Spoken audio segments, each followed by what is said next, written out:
K9, German Shepherd slips and dangles from collapsing bridge until the soldier does the unthinkable. He had crossed dozens of war zones, trained for years, and faced danger without hesitation. But nothing could have prepared Sergeant Blake Carson for what happened that morning. When his loyal canine partner, Shadow, lost his footing on a crumbling suspension bridge deep in the Colorado wilderness, time stopped. One wrong move, and the owl would plummet into the raging river below. What the soldier did next defied all instinct and would change both of their lives forever. Before we begin, make sure to subscribe to the channel, like this video, and turn on notifications. Your support helps us share more true stories of courage, resilience, and the unbreakable bond between humans and canine heroes. The early morning sun pierced through the mist hanging over the forested valley, casting a soft glow over the narrow dirt trail that carved its way through the Colorado backcountry. Birds stirred. Pine trees stood tall and motionless, and the old wooden suspension bridge that spanned the canyon creek swayed gently in the wind. Aging, creaking, and fragile, Sergeant Blake Carson crouched beside his partner, adjusting the tactical vest strapped across the dog's strong chest. "You ready, Shadow?" he asked softly. The German Shepherd didn't bark. He didn't need to. His intense amber eyes locked onto Blake's face with steady focus. This wasn't their first mission.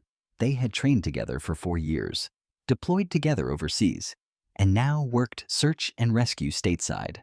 Shadow was disciplined, sharp, and had saved more lives than most men. Today's operation was simple, or so they thought. A teenage hiker had gone missing after a rock slide the night before. Drones had picked up movement near the far side of the canyon. Blake and Shadow were sent ahead to scout while the rest of the team prepped on the other side. The bridge stood between them and the signal. Blake paused at the edge of the ravine. The river below roared from recent rains, whitewater crashing against jagged boulders. The bridge, made of worn wooden planks and rusted steel cables, didn't inspire confidence. But it was the fastest way across, and time was against them. He clipped his carabiner to the overhead guide rope. Shadow had no such safety dummy, just trust. "Stay close," Blake said. He stepped onto the bridge first, testing each plank.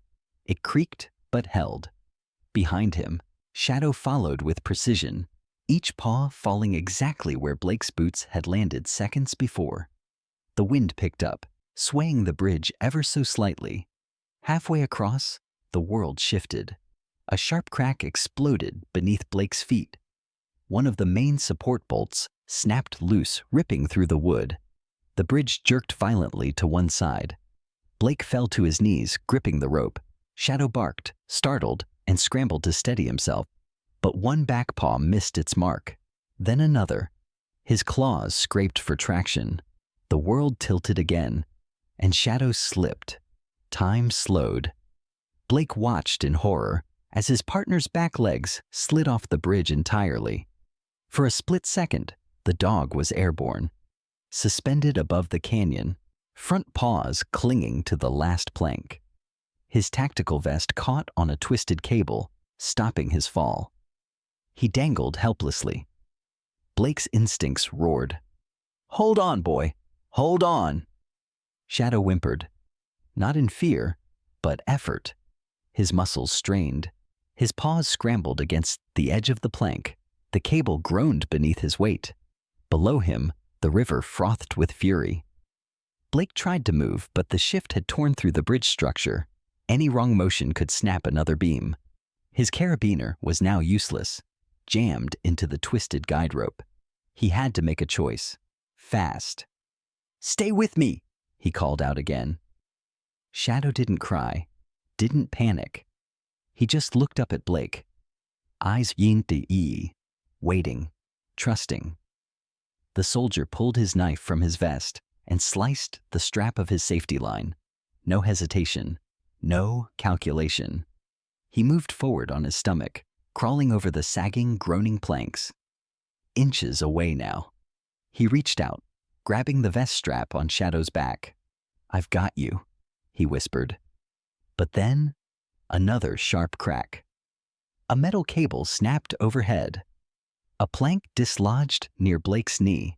The bridge shuddered again. And as the wind howled through the canyon, Blake knew this wasn't just about saving his partner. This was about surviving together. The bridge groaned beneath them, its wooden frame straining under the weight of time and pressure. Blake's knuckles whitened as he clung to the fraying strap on Shadow's vest. Inches below, the German shepherd dangled helplessly, back legs kicking in the air, claws scraping against splintering wood that was no longer there. The soldier's body was stretched out across the narrow planks, chest pressed to the swaying bridge, one arm wrapped around a steel cable for support, the other latched onto the only thing that mattered now, his dog. Shadow didn't panic. His breath came in short bursts, ears pinned back, eyes fixed on Blake's. He knew to trust, always had. But even that trust couldn't stop gravity. Blake felt the weight pulling against him, dragging him toward the edge. The old rope system was failing fast. One more jolt, and they'd both be lost. "You're not going anywhere," Blake growled through clenched teeth. He adjusted his grip, muscles straining as he began to inch backward, dragging Shadow up by the harness inch by inch. His boots searched desperately for traction against the wobbling planks. The dog whimpered, a sharp, guttural sound that tore through the canyon wind. Below them, the river continued to roar uncaring. "Don't look down," Blake muttered. "Just stay with me." But then, another sound, different this time. The unmistakable snap of a steel anchor. The bridge jolted sideways with violent force. A plank tore free just ahead of Blake, crashing into the gorge below. His body slammed sideways, nearly losing hold of Shadow. His ribs struck the edge of a beam. Pain exploded through his side. He held on. Barely. Shadow's weight swung with the motion, yanking hard against Blake's arm. The strap cut into his palm, drawing blood. Somewhere in the distance, voices. Faint. Urgent. Blake blinked through sweat. His radio. He'd dropped it when the bridge shifted. But that didn't matter now. Help might be coming, but they wouldn't arrive in time. This rescue, this choice, was his alone. "I'm not letting go," he said, half to the dog, half to himself. And then, against all odds, Shadow began to climb. Using the strength in his front legs, he pulled himself toward the ledge, pushing off the air with every ounce of trained muscle memory. His claws scraped, then hooked. His paw found the edge. Then the second. Then Blake pulled. With a final cry of effort, Blake heaved the shepherd upward and back onto the shaking bridge. They collapsed together, tangled in gear, fur, and adrenaline. For a few seconds, they didn't move, just lay there, panting, alive, connected. Then Shadow did something Blake would never forget. The dog nudged his muzzle into Blake's neck, gently, reassuringly, as if to say, "You didn't let go, and I never doubted you." Blake wrapped one arm around him, still catching his breath. "You're a damn miracle, you know that?" Behind them, another crack. The far end of the bridge, the one they had just crossed from, split off completely and collapsed into the gorge. The structure tilted dangerously again. They had no time to rest. Blake pushed to his knees. "Come on, we're not done yet." He clipped a backup rope from his vest to the center cable, tied the other end to Shadow's harness, and motioned forward. The shepherd obeyed without hesitation, following close as Blake guided them toward the other side. Every step a test of timing, instinct, and trust, plank by plank, inch by inch. The bridge swayed with fury. By the time they reached solid ground, the entire structure behind them was swaying like a wounded serpent. 2 more cables snapped, and with a violent lurch, half the bridge collapsed into the river below. Blake turned and watched it fall. Shadow stood beside him, silent and still. That bridge had connected more than two cliffs. It had carried 4 years of training, a bond forged in fire, and now a memory they would never speak of but always carry. Blake dropped to one knee and looked his partner in the eye. "You just held on long enough," he whispered. "And because of that, we both made it." Shadow nuzzled his hand once more, then turned his head. The forest was still again, but in the distance, a faint cry echoed through the trees. Blake's breath caught. The missing hiker. The mission wasn't over.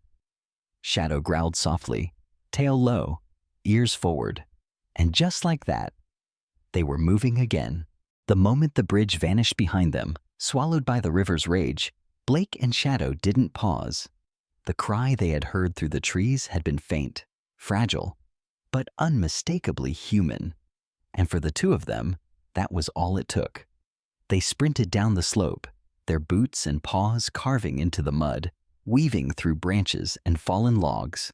The forest had a different kind of silence now. Alert, watchful. Every bird call, every snap of a twig felt louder in contrast to the quiet resolve between man and dog. Blake kept his radio clipped to his vest, static hissing in and out. He had no contact with the team on the other side of the canyon. They were still hours away from circling around to the trailhead. That left only him and Shadow. Again. "You smell something?" Blake whispered as they reached a small clearing. Shadow halted. His body tensed. Then, a low growl. Blake followed the dog's gaze. Not 10 feet away, the forest floor gave way to a steep ravine. A rusted-out SUV had tumbled down the slope, its body wedged between rocks. The vehicle was old, the kind teenagers might borrow without permission for a joyride. Blake approached slowly.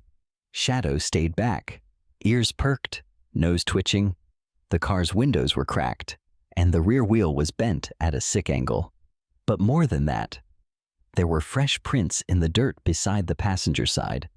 Barefoot, small, a girl. "Shadow," Blake said quietly. "Track." The shepherd moved like a machine, nose to the earth, tail stiff. He turned away from the wreck and followed the scent line through a path barely visible in the underbrush. Blake kept close behind. The forest thickened. Vines clawed at Blake's sleeves. Mosquitoes buzzed, but Shadow pushed forward. Minutes passed. Then, a sound. A whimper. Shadow stopped abruptly. His body shifted into alert mode, weight lowered, head turning to the left.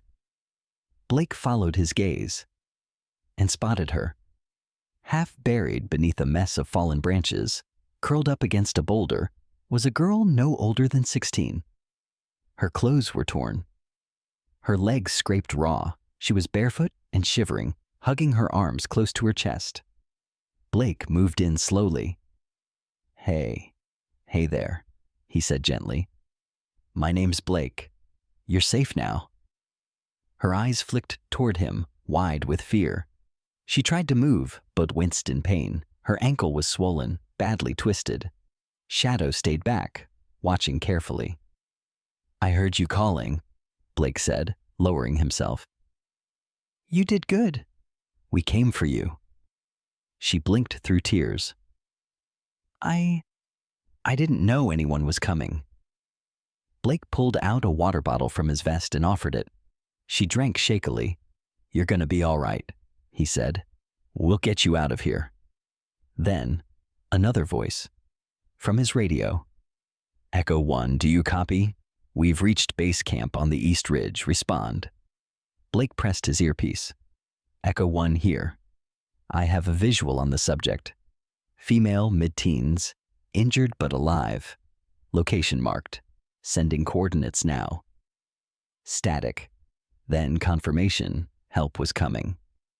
But there was still the matter of getting her stable and safe before nightfall. Shadow crept forward slowly, ears low, tail soft. The girl's eyes widened. but she didn't flinch. "That's Shadow," Blake said. "He's the one who really found you." The girl reached out a trembling hand. Shadow paused, then pressed his muzzle gently into her palm. For the first time, she smiled. An hour later, the rescue team arrived by airlift, lowering medics into the forest clearing. Blake stepped back, letting them do their work. Shadow sat beside him, his coat damp with sweat and mud. As the helicopter blades thundered above, lifting the girl into the sky, Blake felt something heavy lift from his chest. The mission, against all odds, was a success. He looked at Shadow. The dog looked back, tongue out, tail thumping against the leaves. "You did good, partner," Blake said. But in Shadow's eyes, there was something more. Not just pride, but understanding. Because Shadow hadn't just saved a girl.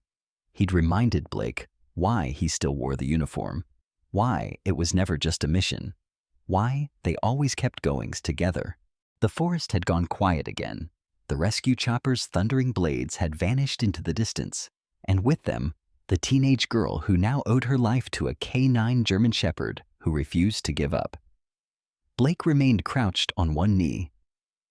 In the clearing, watching as the dust settled, Shadow sat beside him, ears perked, chest rising and falling with deep, steady breaths. But Blake could see the tension in the dog's body, the exhaustion, the tremble in his legs. "You're running low, buddy," Blake said softly, reaching to scratch behind Shadow's ears.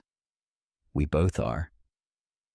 They had pushed hard all morning, crossed a collapsed bridge, fought through dense brush, responded to a high-stress emergency, and now the adrenaline had burned off, leaving behind soreness and silence.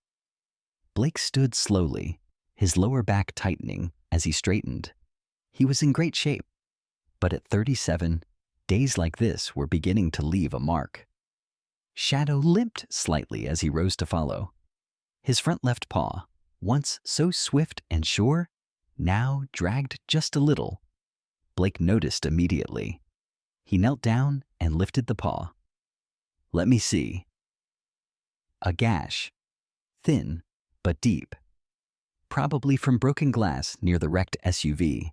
Shadow didn't whine, just looked at Blake with those deep, loyal eyes as if to say, "It's nothing, let's keep going."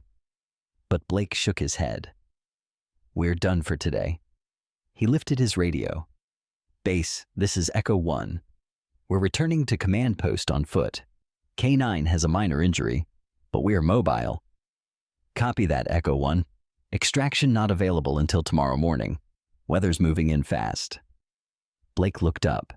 The sky, which had been clear earlier, now wore the gray veil of a storm building in the mountains. Classic Colorado spring weather. Beautiful, unpredictable, and unforgiving. He checked the GPS. Closest ranger cabin was 4 miles west. A long hike, but manageable if they moved soon. "You up for a walk, partner?" Shadow wagged his tail once. They trekked through the thickening woods, Blake moving slower now, watching his footing and checking Shadow's stride with every mile. The storm began to creep in from the north, low rumbles of thunder, gusts of wind shaking the trees. By the time they reached the ranger cabin, the first drops had begun to fall. The cabin was small, weathered, and empty, but safe. Blake pushed the door open with his shoulder and guided Shadow inside. Dust danced in the air. The room smelled of pine, old canvas, and rain. He laid a blanket down in the corner and gently cleaned Shadow's paw with water from his canteen. The dog barely moved, except to press his head into Blake's leg, sighing as he finally allowed himself to rest. Blake sat beside him and leaned back against the wooden wall. His body ached, his heart was heavy, because the truth was, this life, the missions, the danger, it wasn't just hard on him. It was hard on Shadow too. They had been partners for 4 years, ever since the military transferred Shadow from overseas duty into Blake's search and rescue unit. The Shepherd had seen combat, had taken down suspects, had been shot once. He bore scars beneath his fur, silent reminders of loyalty that demanded everything. And now, even as age and wear crept into his stride, Shadow never hesitated, never refused, never let Blake walk alone. But the bridge today, the fall, the gash in his paw. Blake looked down at his partner, asleep now, legs twitching as if chasing something in a dream. A thought entered his mind, one he had pushed away for months. How much longer can we keep doing this? He hated that question, hated what it might mean. But as the storm cracked open above them and the wind howled through the gaps in the cabin walls, Blake whispered something he hadn't said before. Maybe it's time we started thinking about life after this. Shadow stirred, then leaned closer into him, just enough to let Blake know he was listening. And for the first time since that bridge began to collapse, Blake let himself feel the weight of what almost happened. Tomorrow they'd hike back. Tomorrow the world would go on. But tonight, in this tiny cabin, it was just a man and his dog, and the quiet question of what comes next. By the time the morning light crept through the cabin window, the storm had passed, leaving behind a forest soaked in silence.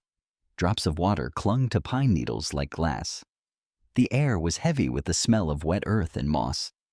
And inside the cabin, Blake Carson sat wide awake, staring at the ceiling, his hand resting on Shadow's side, feeling the slow, steady rise and fall of his partner's breath. He hadn't slept much.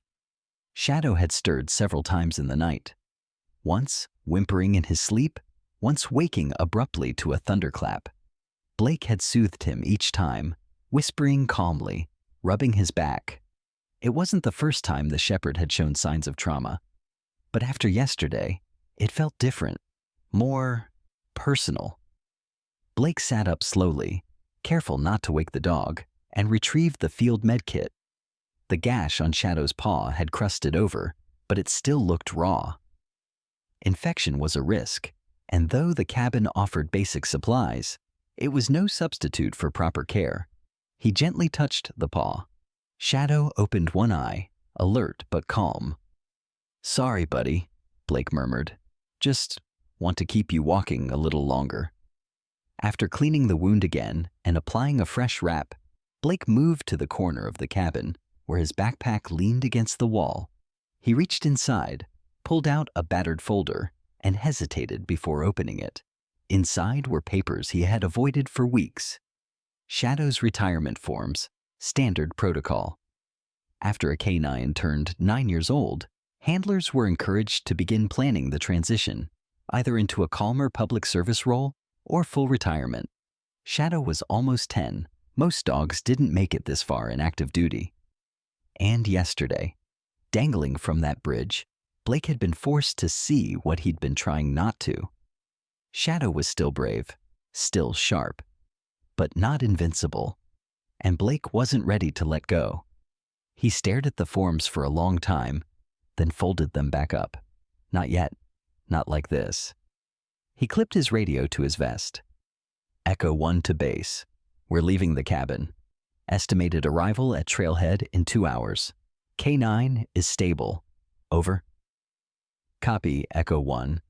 Transport will be waiting. And, Sergeant, Command wants to debrief with you once you're back. Blake sighed. Roger that. Out. He turned to Shadow, who was already on his feet, tail swaying gently, despite the limp. Still trying to outrun me, huh? Shadow barked once. Soft, but proud. The hike back was slow but steady. Blake kept to the smoother paths, letting Shadow set the pace. Every few steps, the dog would pause to sniff, tail rising, alert as ever. Despite the injury, he was focused, purposeful. They reached the trailhead by mid-morning, where a government SUV idled beside a small medical tent. A young vet tech greeted them, kneeling with a warm smile. "Hey there, big guy. Heard you saved a life yesterday."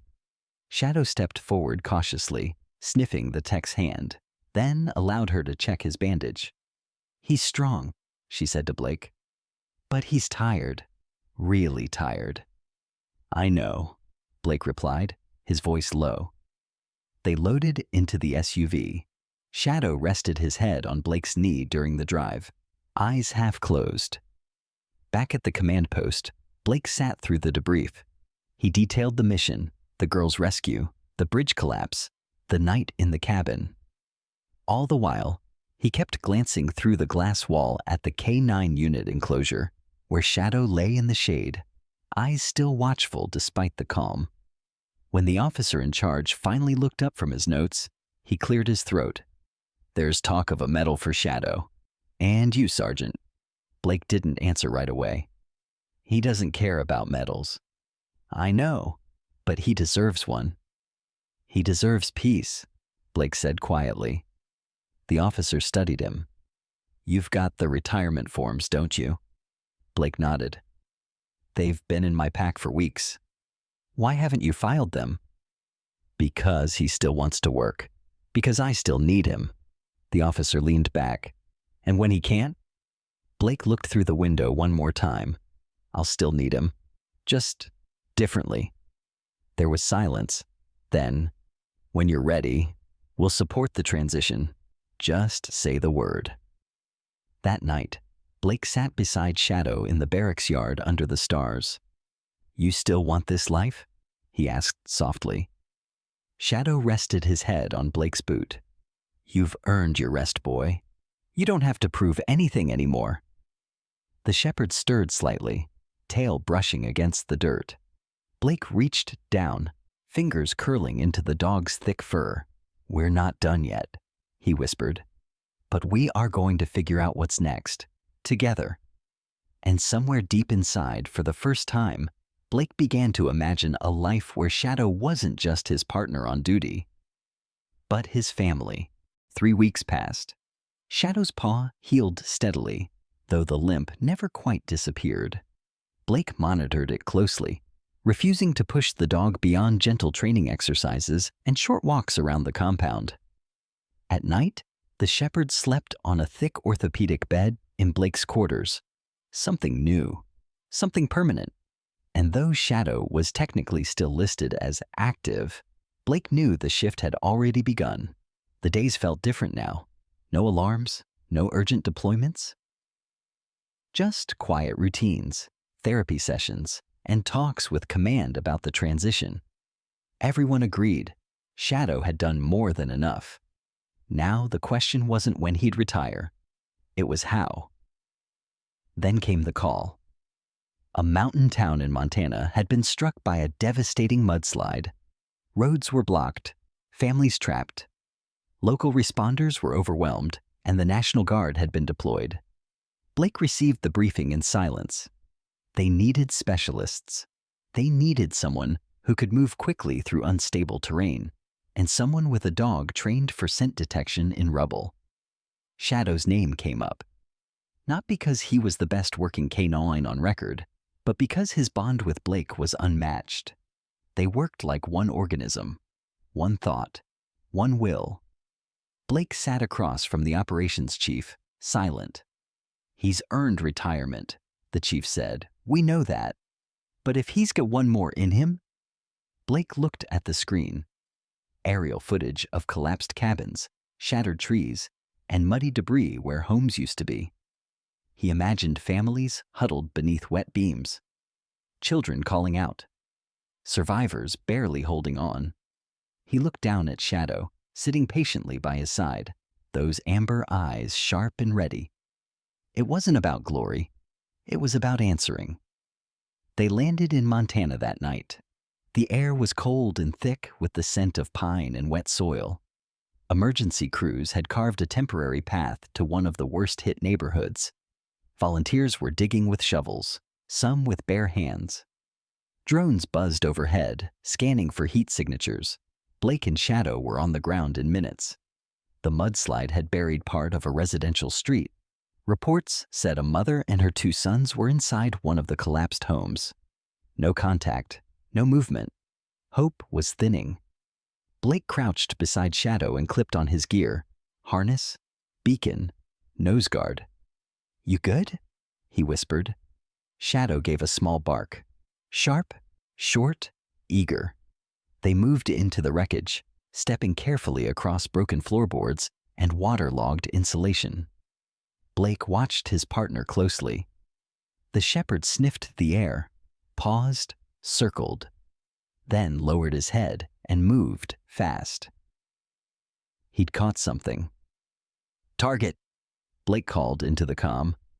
Shadow moved with purpose, climbing over a slab of roof like it was nothing. He paused near a collapsed beam and let out a distinct, controlled bark. The signal. Blake climbed beside him and dropped to his knees. "Talk to me." Another bark. Blake shouted for a medic and rescue crew. "We've got light, 2 meters under." The team swarmed in. Hands worked quickly. Blades and saws cut through wreckage.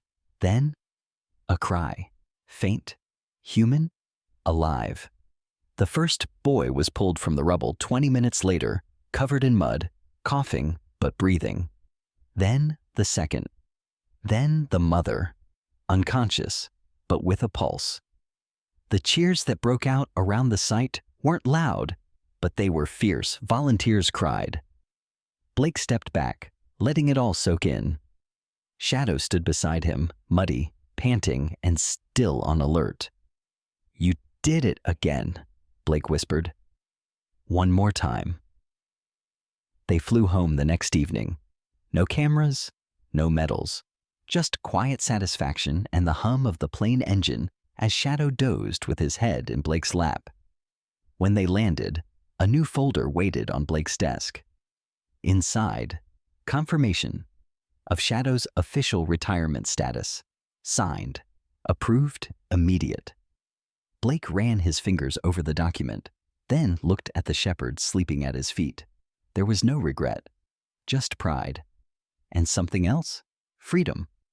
For the first time in 10 years, Shadow wasn't a tool, a weapon, a number. He was just home. Blake grabbed the retirement packet and scribbled one more thing at the bottom. He saved his last life in Montana, but he saved mine long before that.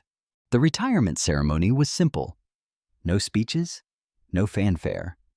Just a few close officers, Shadow's custom plaque, and a quiet nod from the unit that had watched him grow into a legend.